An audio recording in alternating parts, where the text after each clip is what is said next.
बिस्मिल्लाहिर्रहमानिर्रहीम। जैसे कि आपको पता है कि पंजाब के अंदर जो 20 ज़िमनी इंतखाबात कल होने जा रहे हैं, उसके सिलसिले में मैं यहाँ पे मुज़फ़्फ़रगढ़ ज़िला में हाज़िर हुआ हूँ। यहाँ पे 2 बाई इलेक्शन हो रहे हैं, हल्का 273 और 272 के अंदर, और इस वक्त हम 272 में यहाँ पे आपसे मुखातिब हैं। आप सब जानते हैं कि अल्हम्दुलिल्लाह पूरी कौम के अंदर जो शऊर है, जो इमरान ख़ान ने जो कौम को जो शऊर दिया है, उसका नतीजा है कि आज पूरी कौम जो है वो खौफ के बुत तोड़ चुकी है, और जो जोश व जज्बा जो इन दूर अफ्तादा इलाकों के देहाती इलाकों के अंदर भी देखने को मिल रहा है, वो इससे पहले कभी देखने में नहीं मिला। और मैं समझता हूँ कि अगर साफ़ शफाफ इलेक्शन हो तो कोई वजह नहीं कि तहरीक इंसाफ जो है भारी अक्सर से ना जीत सके। लेकिन इसके साथ साथ जैसे कि कौम जानती है कि हम पिछले 2 हफ्ते से हमारे जो मुख्तलिफ कारकुनान और कैंडिडेट्स हैं वो बार बार इस चीज़ की निशानदेही भी कर रहे हैं और इस चीज़ का खदशे का भी इजहार कर रहे हैं कि जिस अंदाज से सिसलियन माफिया इन हलकों में होने वाले इलेक्शन के दौरान प्री पोल रिगिंग दीदा दिलेरी के साथ कर रही है, उसके हमने शवायद के साथ शिकायत जो हैं इलेक्शन कमीशन के सामने भी पेश की, अदलिया के सामने भी पेश की, और आपने देखा कि सुप्रीम कोर्ट ने इस बात की यकीन दहानी कराई थी कि अगर किसी किस्म की भी कोई डेवलपमेंट काम हुआ, मुखालफिन के कैंडिडेट्स को हरासा किया गया, उनके वर्कर्स के ऊपर झूठे पर्चे या गिरफ्तारियां की गई, तो इसको इलेक्शन रूल्स की खिलाफ वर्जी समझा जाएगा और तसव्वुर किया जाएगा। इसलिए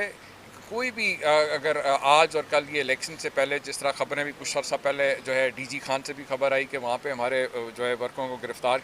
करने की कोशिश की गई,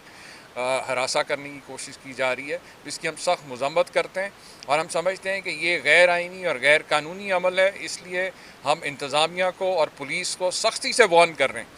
कि अगर किसी तौर पे भी हमारे वर्कर्स को या हमारे कैंडिडेट्स को इस तरह से हरासा करने की कोशिश की गई, तो इसके नताइज की ज़िम्मेदार जो है इंतज़ामिया और पुलिस खुद होगी, क्योंकि इस सिसलियन माफिया को इलेक्शन जितवाने के लिए जिस तरह से सरकारी मशीनरी, सरकारी वसाइल का बेदरेग इस्तेमाल हो रहा है, उसके शवाहिद आप खुद मीडिया के साथी जो हैं वो आप ही जो है कौम के सामने शेयर कर चुके हैं। तो मैं समझता हूँ कि ऐसे मौके के ऊपर अदलिया और इलेक्शन कमीशन को इस चीज़ को यकीनी बनाना चाहिए कि कल जो है इलेक्शन का अमल जो है साफ़ शफाफ और पुरअमन तरीके से हो, क्योंकि हम जो है तहरीक इंसाफ के तमाम कैंडिडेट्स और वर्कर्स और पूरी तंजीम के जो अहदेदारान यहाँ मौजूद हैं, हम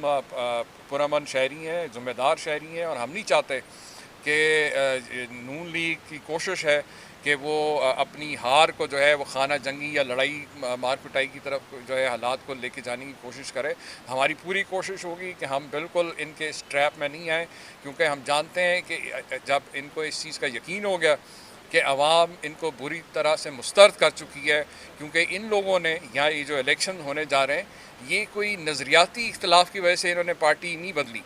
ये वो लोग हैं जिनको इलेक्शन कमीशन की जानिब से अपनी जिस पार्टी के निशान पे ये लोग जीत के MPs बने थे, उस पार्टी से बददियानती और धोखा देने के ऊपर उनको वहाँ से निकाला गया असेंबली से। तो ये वो लोग हैं जो ज़मीर फ़रोश हैं,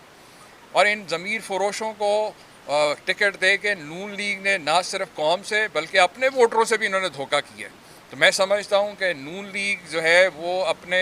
वोट की को इज़्ज़त नहीं देंगे, बल्कि उसके लिए मज़ीद ज़िल्लत का सामान होगा कि अगर वो ऐसे लोटों को, ज़मीर फ़रोशों को जो है वोट देंगे। लिहाजा ऐसी सूरत हाल के अंदर जो बेचैनी, बौखलाहट और जो खौफज़दा हैं सिसलियन माफिया के जो कायदीन हैं, वो हर तरह से उनकी कोशिश है कि जो भी ओछे हथकंडे जिस तरह इलेक्शन से पहले इस्तेमाल किए जा रहे हैं, और हमें खदशा है कि कल भी अगर इस किस्म के कोई ऐसे हालात को ख़राब करने की कोशिश की गई तो इसकी सारी ज़िम्मेदारी जो है वो हुकूमत पंजाब पे होगी।